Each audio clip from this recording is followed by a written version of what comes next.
Kalau kita kata murung adalah gerbang bunuh diri, maknanya murung merupakan satu daripada penyakit, satu daripada gangguan, satu daripada masalah yang melanda seluruh dunia. Bukan hanya melanda orang-orang muda, orang tua, kanak-kanak, tapi juga melanda semua umur.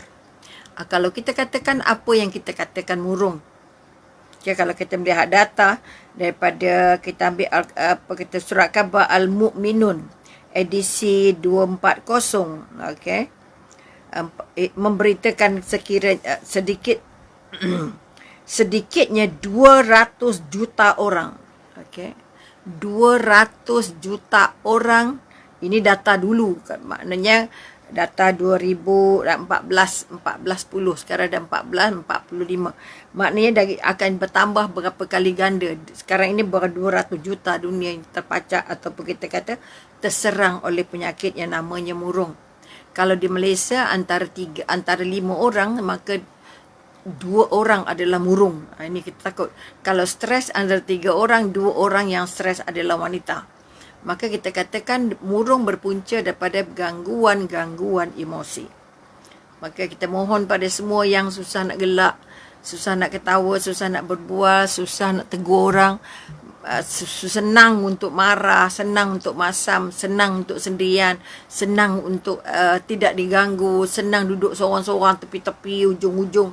Ini menandakan dia sudah mula diambang sakit yang kita katakan gangguan emosi atau kita katakan emotional disorder, yang kalau tidak dirawat dia akan jadi dapat sakit murung.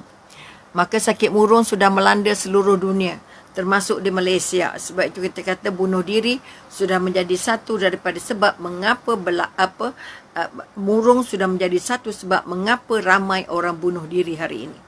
Kalau kita kata negara Jepun itu merupakan sebuah negara yang sangat maju teknologinya, maju dalam segala segi, tetapi jumlah yang bunuh diri juga adalah jumlah tertinggi. Walaupun sebabnya hanya tak dapat markah tinggi dalam peperiksaan, tak dapat menang dalam permainan, dengan sebab-sebab yang mudah-mudah saja mereka boleh mengambil keputusan untuk bunuh diri. Sebab itu kalau di Jepun sistem pendidikannya sangat mendorong orang untuk bunuh diri. Kerana apa? Kerana kegagalan dalam pendidikan, kegagalan dalam peperiksaan merupakan satu perkara yang paling memalukan. Sebab itu semua orang Jepun dalam sistem pendidikan, dalam sistem penduduk di Jepun, tidak boleh, satu keluarga tidak boleh lebih daripada 2 orang saja. Sama juga sekarang ni sudah di Korea. Korea pun sudah mengangkat sistem itu. Tidak boleh lebih anak lebih. Kalau nak punya anak tidak boleh lebih dari 2. Apa sebab tak boleh lebih lagi 2? Pengalaman Umi bersama dengan kita kata keluarga angkat ketika berada di Jepun. Bila kita tanya mengapa hanya boleh 2 sahaja, alasan mereka ialah kos untuk membangun seorang anak sahaja sangat tinggi. Sebab itu syarat orang Jepun, ini pengalaman yang kita bual mereka. Kita kata budaya ataupun cara hidup orang-orang Jepun ialah bila sudah berkahwin dan punya anak, isteri mesti berhenti kerja. Mesti. Gajinya besar ke, gajinya kecil ke, pangkatnya besar ke, pangkatnya kecil ke, dia mesti berhenti kerja untuk mengasuh anak. Makanya disebabkan oleh kerana jumlah anaknya sikit, mereka nak menjadikan anak itu benar-benar berkualiti, maka kosnya sangat tinggi. Kalau pendidikannya saja, bukan saja pendidikan akademik, tapi non-akademik, game, permainan dalaman dan sebagainya. Setiap anak harus sekurang-kurangnya menguasai 3 permainan padang. Boleh jadi bola sepak, boleh jadi badminton, apa saja yang kita kata permainan padang, dia juga mesti menguasai salah satu daripada seni mempertahankan diri, taekwondo ke, judo ke, apa ke, dia mesti ada itu, dan juga di sekolah dia mesti cemerlang. Ini di antara matlamat semua keluarga Jepun. Sebab itu kalau ada anak yang dianggap tidak cemerlang, maka mereka dengan senang hati untuk melakukan bunuh diri. Sebab itu kita kata bunuh diri tidak hanya berlaku pada orang besar, tidak hanya berlaku pada orang kita kata orang dewasa, tetapi juga berlaku di kalangan orang-orang anak-anak remaja yang bukan saja sebabkan gagal bercinta, tetapi juga gagal dalam mencapai markah-markah yang diharapkan oleh ibu bapa dan juga keluarga.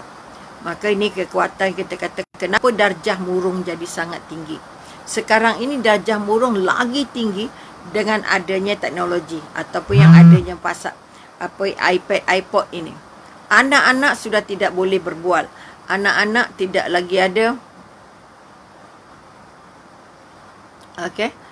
anak-anak tidak boleh lagi diajak banyak berunding, berbincang, bergurau. Anak-anak sudah tidak boleh banyak ketawa kecuali ketawanya sendiri-sendiri berdasarkan game yang mereka tengok, permainan yang mereka tengok, gambar yang mereka tengok. Ini di antara satu lagi wabak mengapa anak hari ini paling mudah putus asa, paling mudah murung dan akhirnya tidak boleh membangun rasa gembira. Nak gelak susah, nak bersembang susah. Jadi muka mereka kosong. Bila tak ada iPad, tak ada yang dia orang boleh pegang, muka mereka macam basi, macam muka bermasalah. Sebab itu dari segi kesihatannya, fikiran anak akan jadi rosak kalau sekiranya anak itu dapat melihat handphone 3 jam sehari.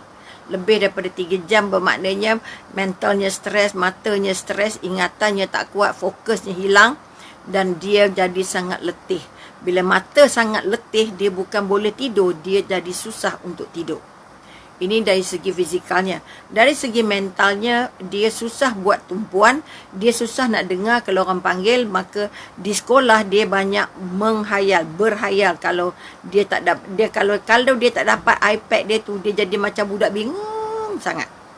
Mereka lebih senang menung, mereka lebih cepat kecewa, mereka lebih cepat susah hati.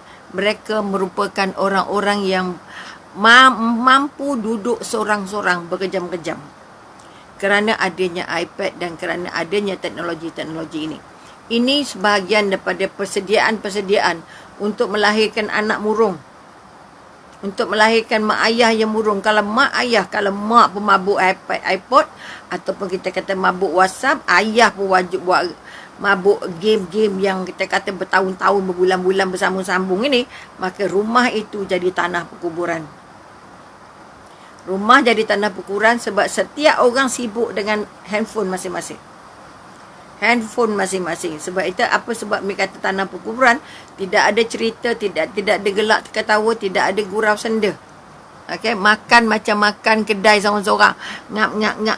Anak tidak boleh lagi berbual, anak tidak boleh lagi bergurau, dan kebanyakan mereka sudah tidak boleh memberi tumpuan untuk bercakap dengan baik, bercakap dengan gembira, bercakap dengan bahagia. Ini di antara bunga-bunga mengapa agak terjadinya murung yang sangat cepat di usia yang sangat muda.